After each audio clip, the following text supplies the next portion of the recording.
Shalom, saudara-saudara yang terkasih dalam Tuhan. Kita bertemu dalam renungan firman Tuhan Pendeta Januar J. Ginting. Sebelumnya kita bersatu dalam doa. Berfirmanlah Tuhan kepada kami dalam renungan firman Tuhan Pendeta Januar Ginting yang akan menyampaikan kepada kami semuanya. Kami tahu kuasa-Mu bertahta di dalam kehidupan kami. Oleh karena itu, kami rindu untuk mendengar firman-Mu. Berkatilah. Di dalam nama Yesus kami berdoa. Amin.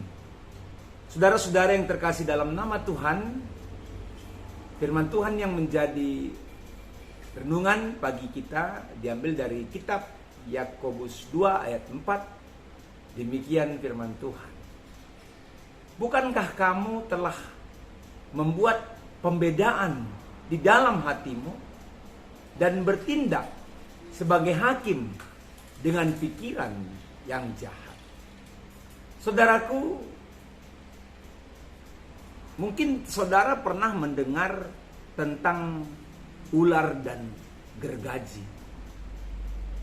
Akibat amarah yang tidak dikuasai.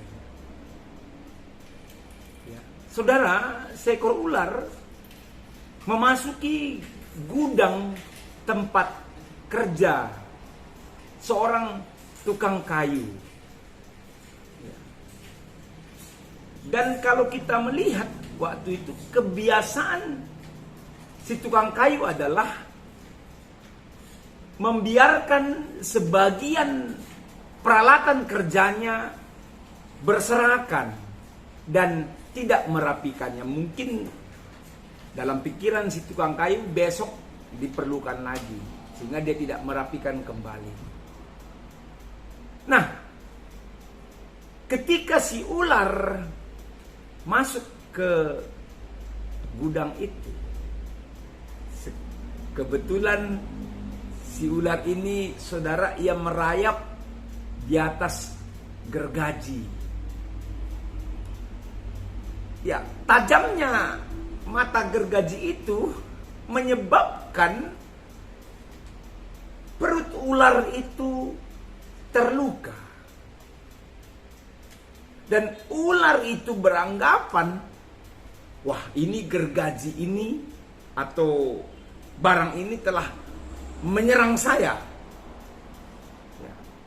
Dia kemudian menjadi marah, dia kemudian menjadi emosi, dan emosi yang tidak terkendalikan. Dia begitu marah terhadap gergaji itu dan dia berpikir, aku harus membalasnya karena aku telah terluka.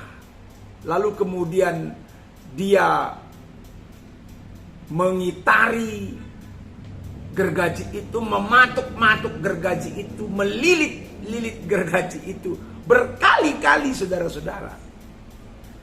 Dan dia melakukan penyerangan bertubi-tubi terhadap gergaji itu. Nah, saudara-saudara, tindakan si ular ini menyebabkan luka parah di sekujur tubuhnya, mulai dari mulutnya dan seluruh tubuhnya. Marah dan putus asa. Ular itu berusaha, saudara. Dia mengerahkan seluruh kemampuannya untuk mengalahkan musuhnya, yaitu gergaji tadi. Lalu dia kemudian melilit sekencang-kencangnya gergaji itu. Belitan itu menyebabkan tubuhnya semakin terluka parah. Dan akhirnya, saudara, si ular itu pun tewas. Mati binasa. Dan di pagi hari, si tukang kayu menemukan bangkai ular tersebut di sebelah gergaji yang dia tinggalkan. Saudara, renungan firman Tuhan kadangkala di saat marah. Saudara pernah marah, saya juga pernah marah, kita semuanya pernah marah. Apa yang terjadi? Kita terkadang ingin melukai orang lain.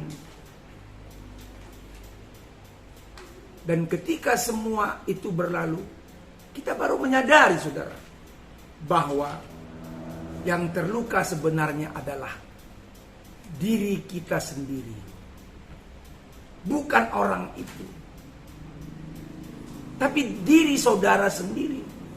Ketika saudara marah dan mau melukai orang lain, sebenarnya yang terluka itu adalah bukan orang itu, tapi saudaralah yang terluka. Banyaknya perkataan yang terucap keluar dari mulut kita. Adanya tindakan yang dilakukan saat marah sekali, menguasai diri kita. Sebabnya itu, saudara, kita melukai diri kita sendiri. Seperti ular tadi, yang terluka bukan gergaji itu, tetapi yang terluka adalah dirinya sendiri. Saudaraku, tidak ada musuh yang tidak dapat ditaklukkan oleh cinta kasih. Tidak ada penyakit yang tidak dapat disembuhkan oleh kasih sayang. Bahkan tidak ada permusuhan yang tidak dimaafkan oleh ketulusan. Tidak ada kesulitan yang tidak dapat dipecahkan oleh ketekunan. Tidak ada, saudaraku, batu keras yang tidak dapat dipecahkan oleh kesabaran. Tapi semua itu haruslah berasal dari diri saudara sendiri. Berasal dari diri kita sendiri. Saudaraku, engkau harus tahu dendam, benci, pikiran negatif, apapun itu, ia sebenarnya, saudara, bagaikan ular yang membelit gergaji tadi. Telah ribuan kali muncul dalam pikiran kita, yang menusuk dan membakar hati kita sendiri. Saudaraku, dalam renungan ini saya mau mengatakan, latihlah setiap saat untuk forgiveness, untuk mengampuni, memaafkan dengan hati yang tulus, mampu dengan cepat melepaskan, membuangkan sampah pengotor hati dan pikiran kita sendiri. Itulah yang harus kita lakukan. Janganlah seperti ular yang marah tidak terkuasai, yang dendam, yang membuat dirinya menjadi terluka. Tapi lepaskanlah kasih. Lepaskanlah pintu kerendahan hati, memaafkan orang lain. Dan kita boleh beristirahat dengan sukacita, tiada beban, sehingga kita bisa terbangun dengan hati yang Shalom. Terima kasih. Tuhan Yesus memberkati. Amin.